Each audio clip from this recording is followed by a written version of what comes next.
Nawawi Banten, Allah yarham. Ini orang sangat istimewa. Jangan pernah menduga bahwa yang superior itu dalam bidang agama orang Arab. Tidak. Beliau gurunya orang Arab. Sampai dikenal sebagai apa? Sayyidu Ulama'il Hijaz. Beliau diminta mengajar di Al-Azhar. Orang dari mana? Dari Serang. Ini pewarisnya.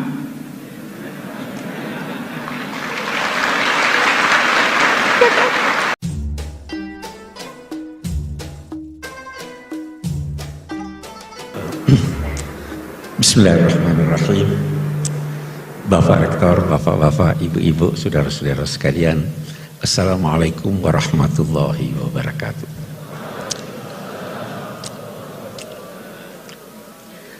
Berbahagia saya dapat bertemu, dapat berbincang, dapat belajar dengan bapak-bapak dan ibu-ibu sekalian. Saya tidak ingin mulai sebelum berkomentar tentang ayat yang dipilih tadi.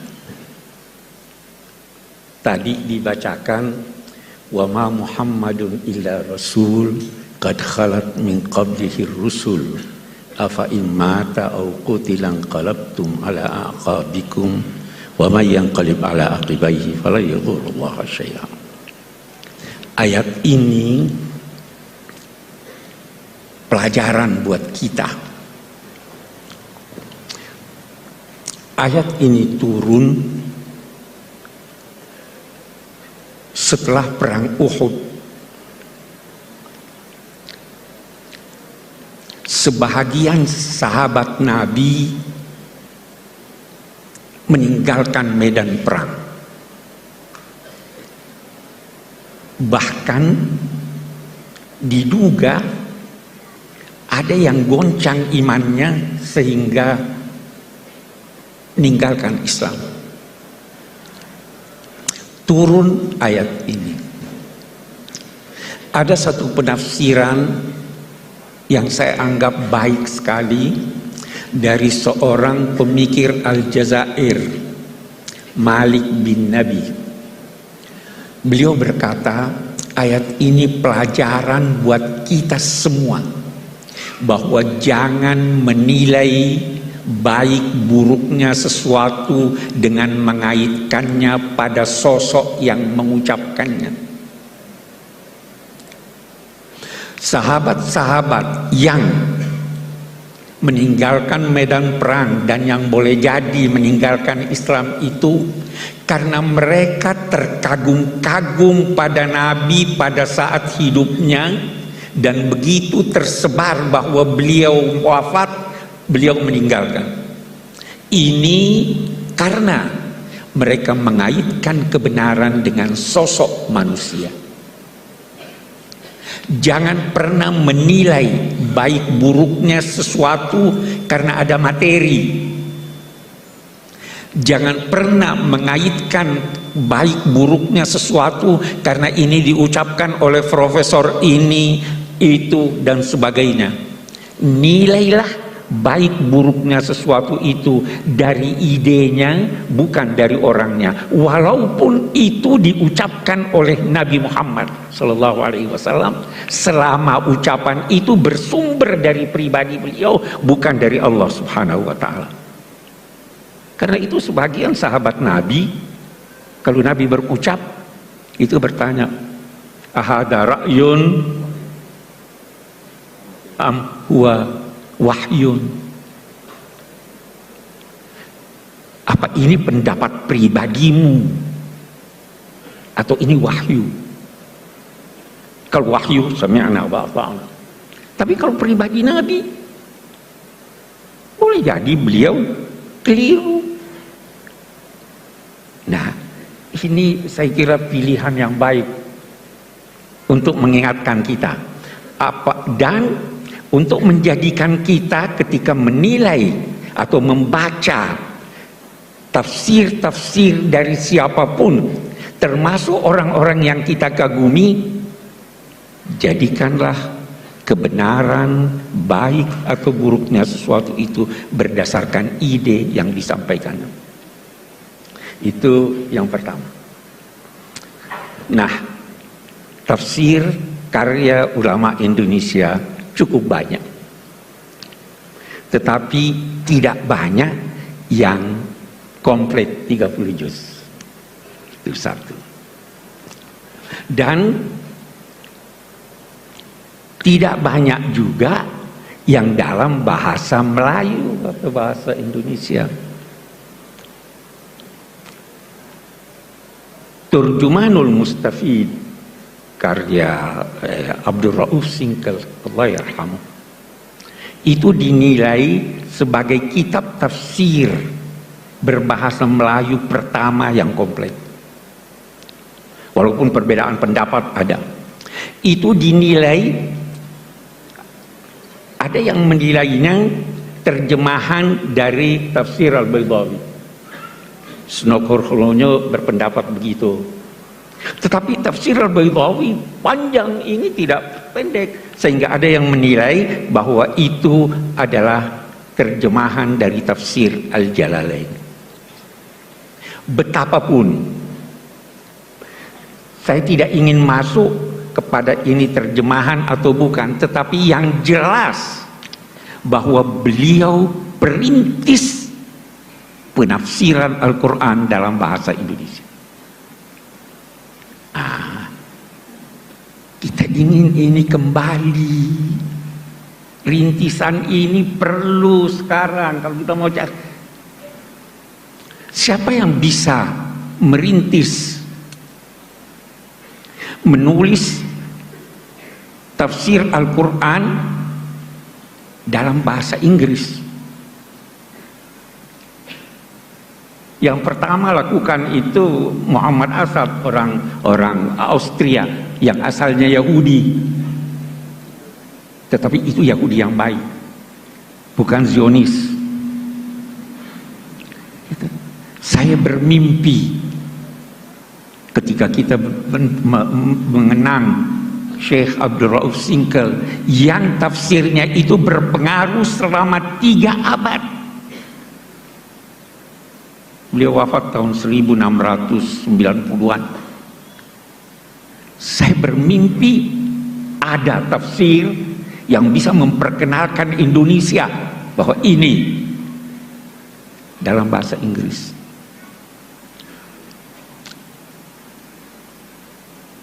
Itu kita, walaupun isinya boleh jadi sebagian kita tidak setuju.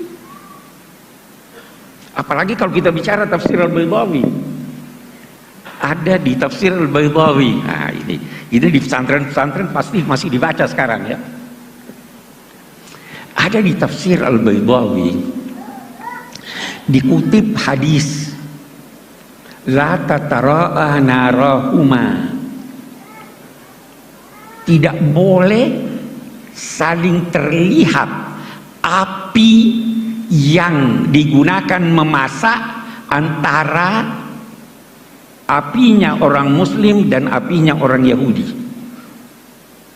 Terus dia berkata, itu firman Allah, wala tattakhidul yahuda wan nasara auliya, adalah larangan mempekerjakan orang Yahudi.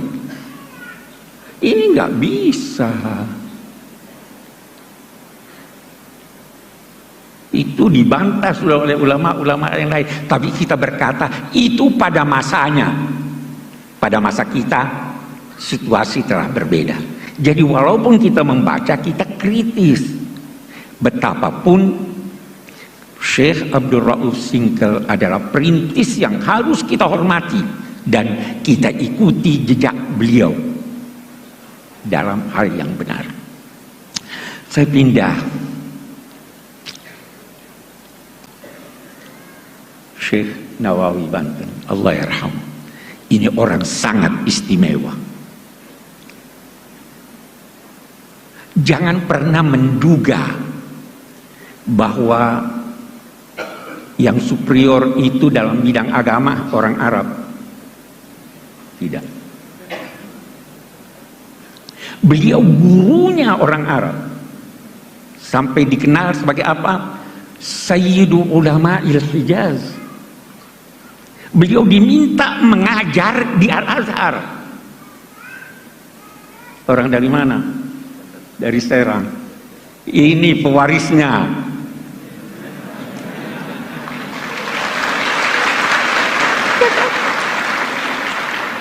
Terus sebabnya saya selalu bilang, ini perlu didorong ini.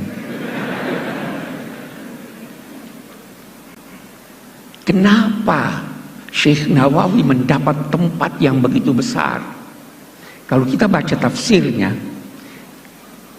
saya itu terkagum-kagum baca nama tafsirnya dan mukaddimahnya. Rahasianya ada di sana. Nama tafsirnya Marah lagi.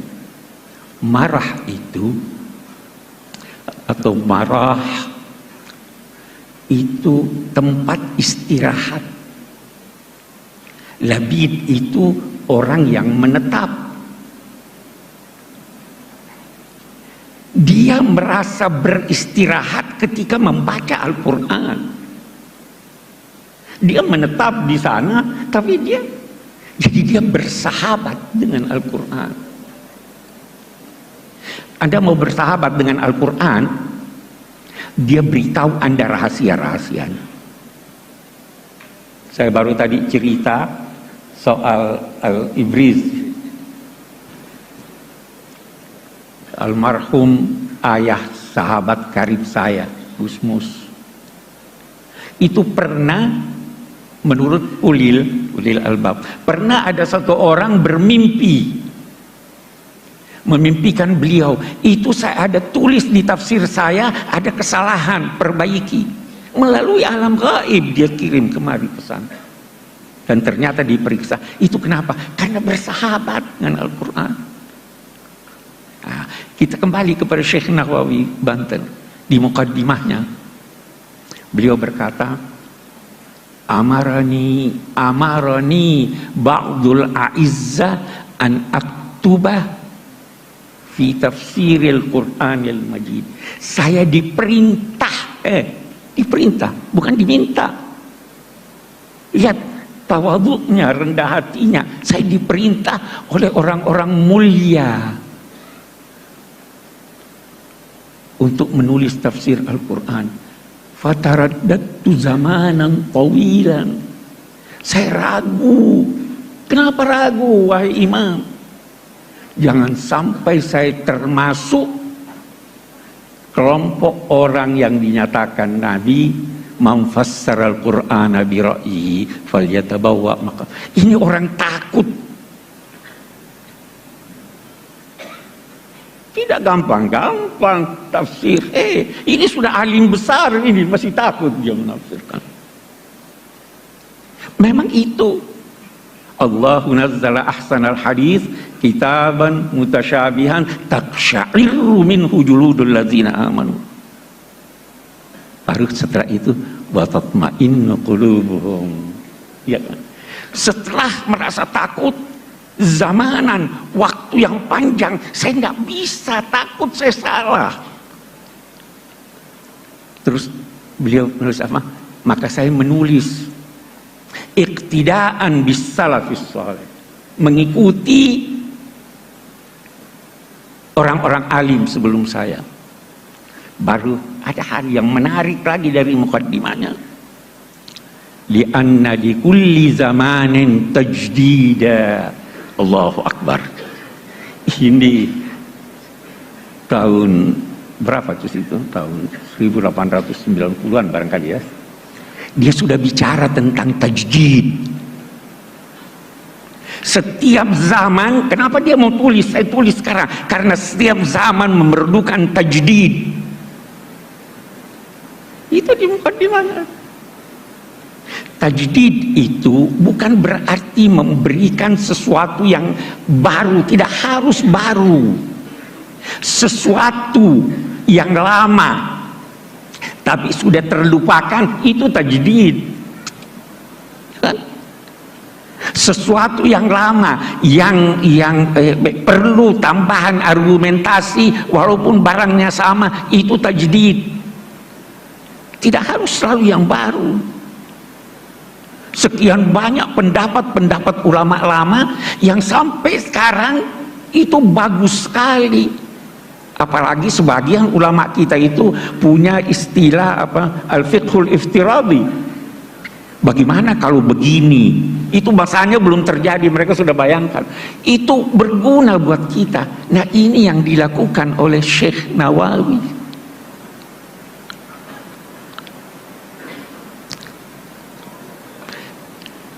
Sekali lagi, beliau sangat takut salah, tetapi ingin untuk menjelaskan, mengikuti as-salafus saleh. Dari sini lahir apa yang dinamakan syarat-syarat seorang penafsir, supaya tidak keliru. Memang saya pernah waktu mengajar masih di Makassar, baca itu syarat-syaratnya Imam Suyuti, itu banyak sekali syarat-syaratnya. Ini Pak, tidak bisa Pak, kita ini syarat ini harus ngerti bahasa Arab dengan segala ininya, usul fikih ini. Saya jawab mereka, itu buat yang mau menafsirkan seluruh Al-Quran. Tapi kalau mau menafsirkan 1-2 ayat, tidak harus semuanya itu, ya kan? Dan itu untuk yang mau menafsirkan, bukan untuk yang mau menyampaikan tafsir. Beda itu, ya kan? Walaupun demikian, karena ini mahasiswa yang saya harap ini Pak, tidak bisa Pak kita ini. Saya bilang begini deh,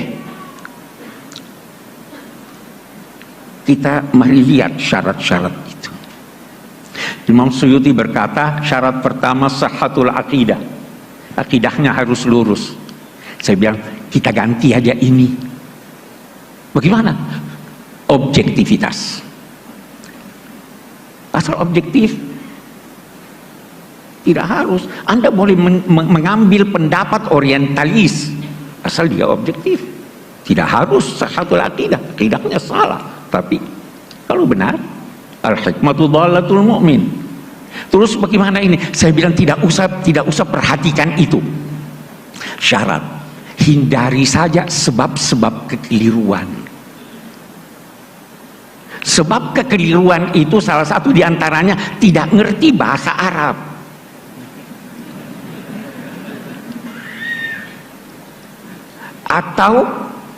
Atau menerjemahkan kata dalam bahasa Arab dari kamus-kamus modern. Itu bisa salah. Pernah tersebar itu Nabi Muhammad sebelum jadi Nabi sesat dia itu. Kenapa? Itu kan di Quran, wa wajadaka dhallan fahada. Dhal itu bukan berarti sesat. Tidak menemukan kebenaran itu juga dhal namanya. Antadilla ihdahuma. Kalau ada dua perempuan, itu juga itu saya sudah beri saran. Itu saya tidak tahu apa sudah diperbaiki atau tidak. Itu ayat yang menyatakan fa illam yakuna rajulaini farajulun wa imra'atan antadilla. Diterjemahkan begini, kalau tidak ada dua orang lelaki, tidak ada seorang lelaki, maka dua orang perempuan. Masa tidak ada seorang? Kalau bukan, beda enggak?